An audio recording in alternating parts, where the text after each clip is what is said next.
कि इस विद्यालय में आज मुझे आमंत्रित किया गया।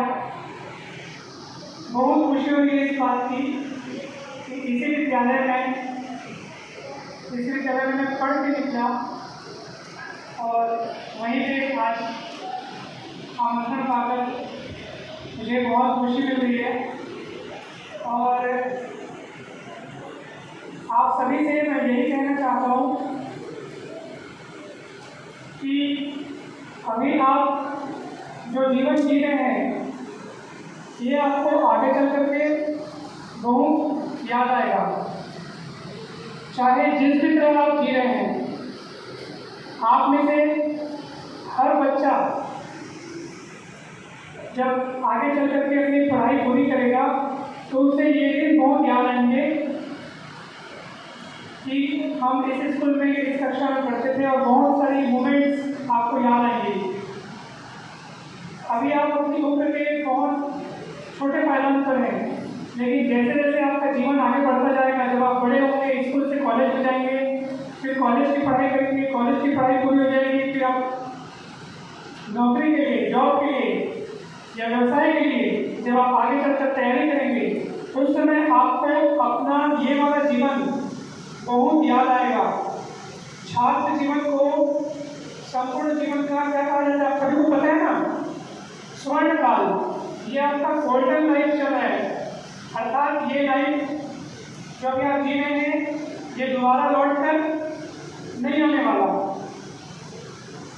जब हम पढ़ते थे अब उस समय हमारे को उतनी समझ नहीं होती थी। अभी आप लोग बच्चे हैं तो अभी आप लोग पढ़ाई कर रहे हैं, अभी बहुत सारी ऐसी चीज़ें हैं तो जब आप पढ़ के निकल जाएंगे, आगे बढ़ जाएंगे, तो आपको ये अनुभव होगा कि हमें किन किन चीज़ों में ध्यान देना था, कौन कौन सी चीज़ें हमने छूट गई या कौन कौन सी चीज़ें गलत की थी या किन किन चीज़ों में हमने अच्छे से नहीं पढ़ पाया, वो सब आपको अभी याद नहीं आएगा, बाद में याद आएगा। ये सब मैं आप लोग को इससे बता रहा हूँ कि प्यारे बच्चों, अभी आपका एक एक पल, एक एक क्षण बहुत ही महत्वपूर्ण है, चाहे आप अभी किसी भी कक्षा में हों। एक बात बताइए, आप लोग जब आप पढ़ करके आगे बढ़ जाएंगे तो आप लोगों को, अच्छा अभी आप जिस पड़ाव में हैं, जैसे मान लो कोई विद्यार्थी 10वीं कक्षा में है, ठीक है, 10वीं कक्षा में कितने लोग हैं, हाथ उठाइए। 10वीं कक्षा वाले कितने लोग हैं? चलिए, जितने भी हैं 15-20 लोग अभी दिख रहे हैं। क्या आप सभी को अपना इससे पहले का जीवन आप लोग भूल चुके हो क्या? आपको पता है 6वीं 7वीं 8वीं 9वीं, पता है आप लोग कैसे रहे थे, कैसे पढ़े थे, सभी को पता है ना? अब 10वीं की बात मैं इसलिए कर रहा हूँ क्योंकि 10वीं के बाद आपको अपने रास्ते चुनने होते हैं, आपके रास्ते बढ़ते हैं। आप कौन सा विषय ले रहे हैं, साइंस ले रहे हैं या आर्ट्स ले रहे हैं या कॉमर्स ले रहे हैं, एग्रीकल्चर ले रहे हैं, ये सब आपको 10वीं के बाद चुनना होता है, ठीक है। अच्छा, 12वीं कक्षा में कितने लोग हैं? बहुत कम, क्यों? है नहीं है। अच्छा, चलिए ठीक है। प्यारे बच्चों, आप लोग सोच रहे होंगे कि सर ये 10वीं या 12वीं की बात क्यों कर रहे हैं। मैं आप लोगों को अब महत्वपूर्ण बात बताने जा रहा हूँ, जिसको सुनना आप सबके लिए बहुत जरूरी है, ताकि आपको अपने जीवन की एक दिशा निर्धारण सही तरीके से मिल सके। जो वर्तमान हमारी दिनचर्या या जीवन शैली है उस पर किस तरह अच्छे गुणवत्ता ला सके, अब वो बात मैं आपको बताने जा रहा हूँ, ठीक है। क्या आप सभी तैयार हैं? सुनिए, ध्यान से सुनिएगा। कोई भी व्यक्ति चाहे वो उम्र के किसी भी पड़ाव में हो, जब वो अपना जीवन जीते जाता है, उसकी उम्र बढ़ती जाती है, तो ये निश्चित तौर पर मान के चलिए कि उसका जो भूतकाल है, भूतकाल अपना जो बीत चुका है, जिस तरह उसने अपना जीवन जिया है, अपनी उम्र के हर पड़ाव को, चाहे वो छात्र जीवन हो या फिर कॉलेज लाइफ हो या फिर उसकी मैरिड लाइफ क्यों न हो, हर पड़ाव जिसने उसको जी चुका है वो उसको पूरे भूतकाल में, उसकी याददाश्त में यहाँ पे वो बसा रहता है। आप कभी सोचते होंगे कि आपकी उम्र में जो बीत चुके पल हैं उनमें से जो सुखद पल हैं वो आपको बार बार याद आते हैं, और जब वो याद आते हैं तो आपके चेहरे पे एक मुस्कान आती है कि हम ये वाला बहुत अच्छा हुआ था, हमको बहुत याद आ रहा है, ये माहौल फिर से दोहराया जाए, ये पल फिर से आए, होता है कि नहीं होता है? अच्छा, आपके जीवन में बीत चुके अनेक पल ऐसे होंगे जिनमें आपको लगता है कि यहाँ मैंने गलती कर दी थी, मुझे उसको ऐसा नहीं बोलना था, या मैंने ये कार्य अच्छे से करना था, काश मैंने पढ़ाई कर ली होती। जब जब आप ऐसे पलों को याद करते हो तो आपको थोड़ा अफसोस होता है, होता होगा, होता है कि नहीं होता है? और जब हम अच्छे पलों को याद करते हैं तब हमें खुशी होती है, और दोनों पल हमारे दिमाग में बार बार आते हैं, होता है कि नहीं होता ऐसा? तो इसलिए आज से आप लोग एक नियम याद रख लीजिए, ये नियम आपको हमेशा काम आएगा और हमेशा आपको एक नई राह प्रदान करेगा। और वो नियम क्या है? हमेशा हमेशा अपने साथ अच्छे अनुभव जोड़िए, अच्छी यादें जोड़िए, हर पल को खुशनुमा बनाइए, किसी के साथ से मिलिए, बात करिए, तो जितना हो सके अच्छे से बात करिए, ताकि जब समय बीत जाएगा तो कुछ नहीं बचता, सिर्फ क्या बच जाएंगी, यादें बचेंगी, और जब आप जितनी सुखद यादें इकट्ठा करते जाएंगे उतना अधिक आप खुश रहेंगे। अब मैं आप सभी से एक सवाल पूछता हूँ, आप सभी में से उन लोग हाथ उठाइए जो लोग सुबह 6 बजे से पहले उठते हैं। ईमानदारी से उत्तर है हाँ, 6 बजे से पहले। अच्छा चलिए ठीक है, ओके। अब उन लोग हाथ उठाइए जिन लोग 6 बजे से पहले उठ तो जाते हैं लेकिन फिर से सो जाते हैं। अभी भी कुछ लोग हाथ उठा रहे हैं, ये लोग ईमानदार लोग हैं लगता है, जिन्होंने कबूल कर लिया कि हाँ सर फिर से हम सो जाते हैं। दोस्तों, आप सभी को पता होगा कि आप सभी अपने जीवन में, अच्छा कौन कौन अपने आप को मेधावी छात्र मानता है, अर्थात मैं पढ़ाई में बहुत अच्छा परफॉर्म करता हूँ या मेरे पास टैलेंट है, मैं बहुत इंटेलिजेंट, तो कौन कौन मानता है? हाथ उठाओ। कोई नहीं मानता खुद को, इसमें अहंकार वाली बात नहीं है। आप जो महसूस करते हैं, जो अपने बारे में खुद के लिए सोचते हैं, वो ईमानदार से बता दीजिए कि सर मैं मानता हूँ कि मैं अच्छा पढ़ सकता हूँ और मैं होशियार हूँ, मैं इंटेलिजेंट हूँ। कौन कौन मानता है बताओ? कोई नहीं मानता, इसका मतलब कोई नहीं है क्या? कोई नहीं है। अच्छा एक, ठीक है, बढ़िया। अच्छा कौन कौन मानता है कि मैं कमजोर हूँ, मैं ठीक से नहीं पढ़ता, मैं गधा हूँ? कौन कौन मानता है?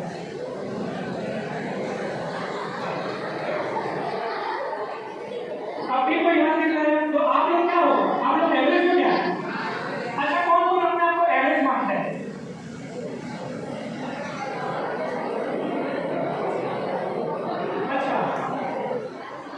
अच्छा ये बात बताइए, कौन कौन अपने आप को निर्धारित नहीं कर पाते कि मैं वास्तव में क्या हूँ, मुझे खुद नहीं समझ पाता, ऐसा कौन कौन? चलिए अब मैं आपको बता रहा हूँ एक जर्मन दार्शनिक की कही हुई सबसे महान बात जो आपके जीवन को बदल कर रख देगी। एक दार्शनिक ने कहा था, कोई भी मनुष्य वही करता है जो वह अपने बारे में दिन भर सोचते रहता है। आप जिस तरह के विचार अपने मन में अपने लिए रखते हैं उसी तरह के आप बन जाते हैं। अगर आप सोचते हैं कि मैं कमजोर हूँ, मैं ये एग्जाम पास नहीं कर पाता, मेरे से गणित नहीं बनता, मेरे से साइंस के क्वेश्चन आंसर याद नहीं होते, तो इसका मतलब ये है कि आप अपने मन में, अपने अंतर मन की दीवारों में स्टिकर चिपका रहे हैं। आप देखते हैं किसी भी प्रोडक्ट या किसी भी चीज में रेट का स्टिकर लगा होता है, जो स्टिकर लगा होता है उसका वही रेट बन जाता है। बात देखा है? आप अपने मन में वो स्टिकर लगा रहे हैं, बल्कि वास्तविकता कुछ भी नहीं है।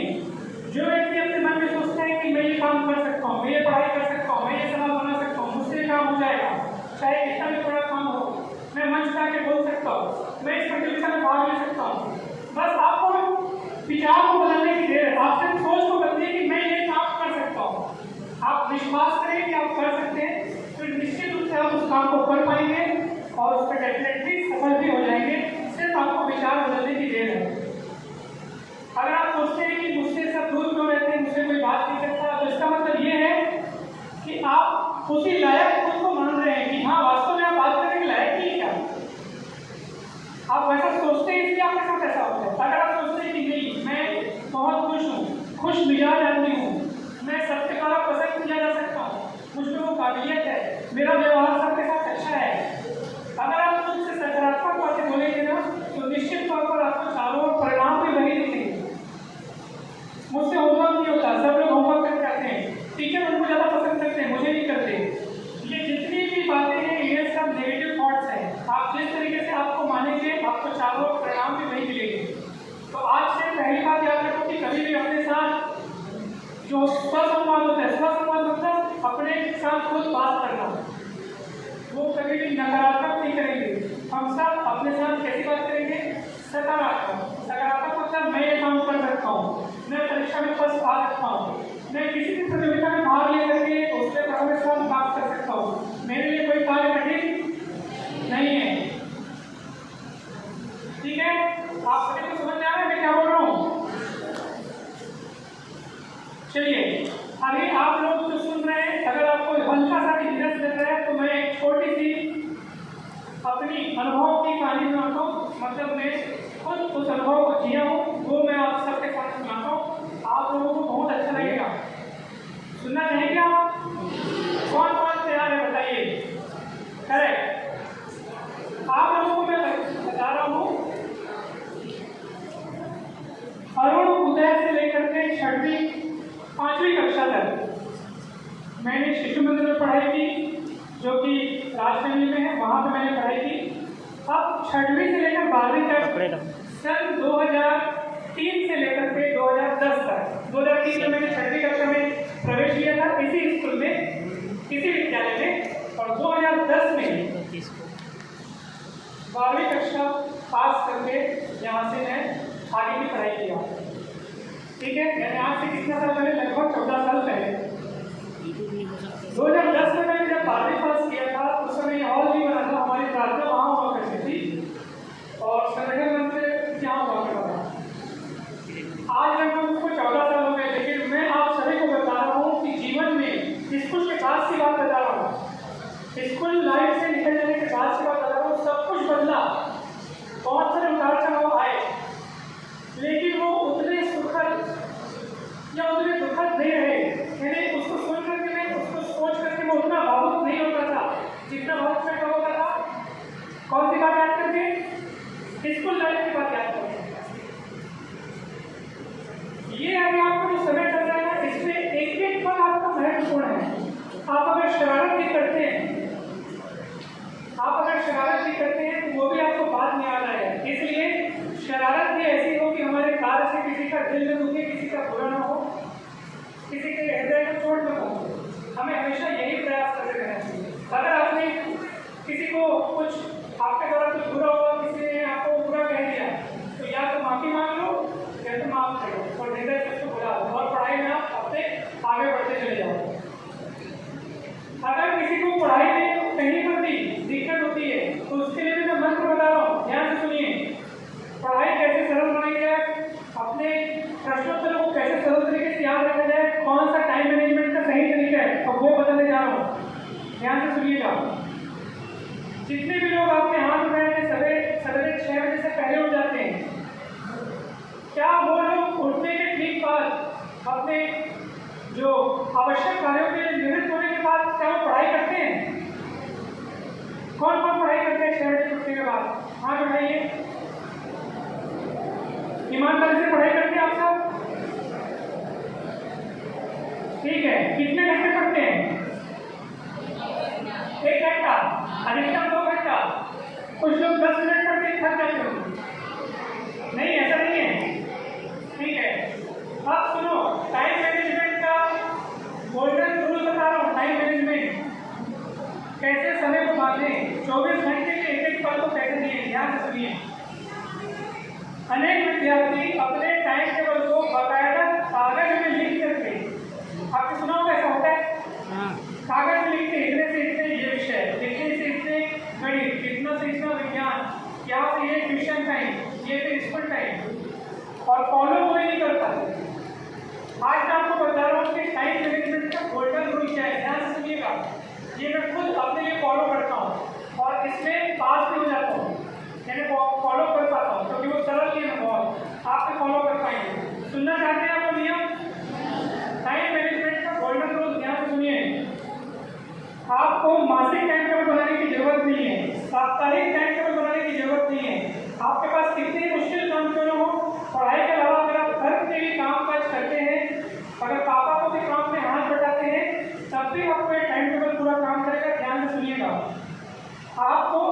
दिन भर का भी टाइम टेबल बनाने की जरूरत नहीं है।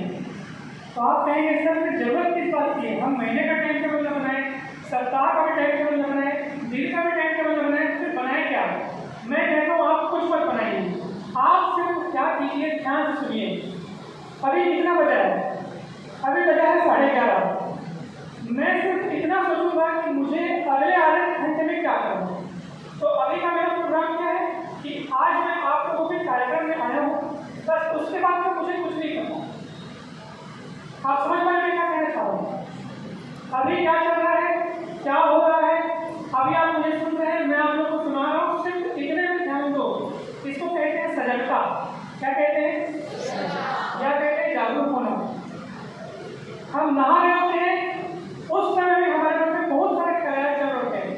क्या आप सबने अनुभव किया है? आप जब नहा रहे होते हैं, आप जब खाना खा रहे होते हैं, आप जब साइकिल चला रहे होते हैं, उस समय भी आप सिर्फ साइकिल नहीं चलाते, साइकिल चलाते चलाते बहुत कुछ सोचते हैं। कैसा होता है?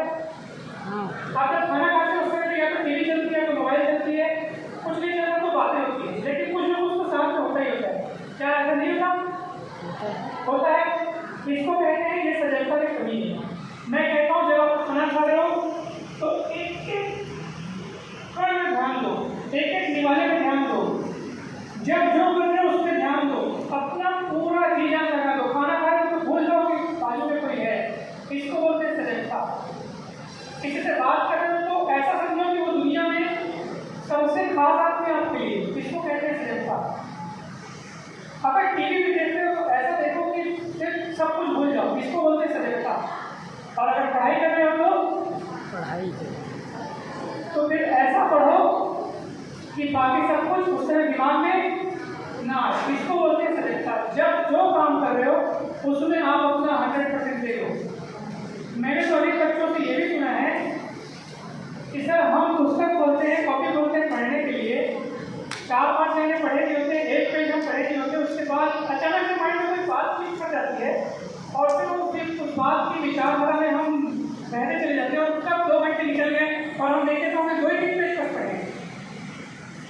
ऐसा हो सकता है आप लोगों को होता होगा कि हम पढ़ते हैं और पढ़ते पढ़ते पता नहीं क्या क्या क्या सोचते हैं और पता चलता है बहुत सा समय बीत गया, हम पढ़ नहीं पाए।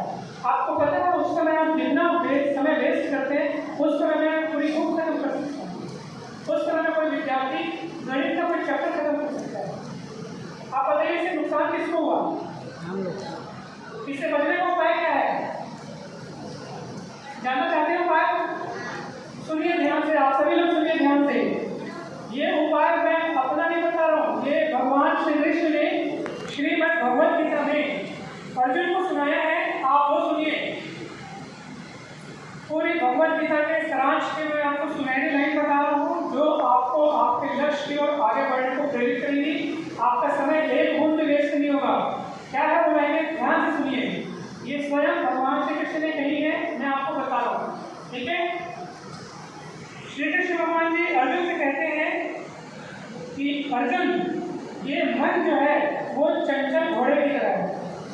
जिस तरह घोड़ा जो है जब तक उस पर लगाम न कसो वो इधर उधर बहुत भागता है, अनियंत्रित होकर भागता है। और अगर इसे तुम्हें कंट्रोल करना हो तो उसके लिए 2 उपाय हैं, 2 शस्त्र हैं। कौन कौन से 2 शस्त्र हैं? ध्यान से सुनिए। पहला शस्त्र है अभ्यास और दूसरा शस्त्र है वैराग्य। क्या क्या बोला मैंने? पहला शस्त्र और दूसरा अभ्यास। किस चीज का? सुनिए ध्यान से। भले ही आप लोग अभी बच्चे हैं तो आप लोगों को लगता होगा कि ये चैप्टर मुझसे याद नहीं होता, ये चैप्टर मेरा तैयार नहीं होता, ये सवाल मुझसे नहीं बनता, मेरा माइंड बहुत भटकता है, मुझे समझ नहीं आता मैं क्या करूँ।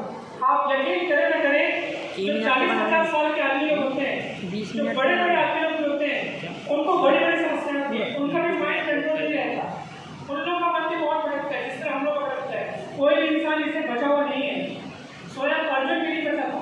तो भगवान श्री कृष्ण उसको बताया कि सबसे पहला उपाय क्या है? अभ्यास। तो अर्जुन ने पूछा भाई किस चीज का अभ्यास? तो ध्यान से सुनिए, मैं बता रहा हूँ आपको किस चीज का अभ्यास आपको करना है। ये सत्य है कि आप पढ़ेंगे या कोई भी काम करेंगे या कोई भी सवाल बनाएंगे आपका माइंड भटकेगा। ठीक है? अब करना क्या? ध्यान सुनो।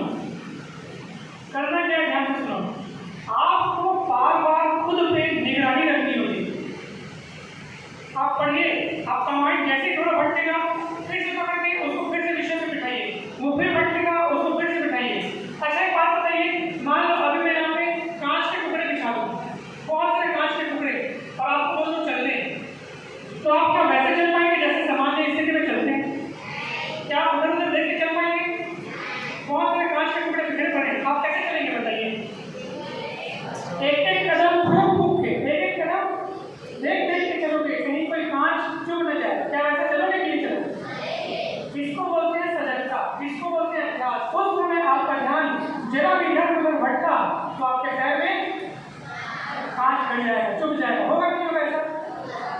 आप हमेशा सोचो कि हमेशा आपके सामने कांच है।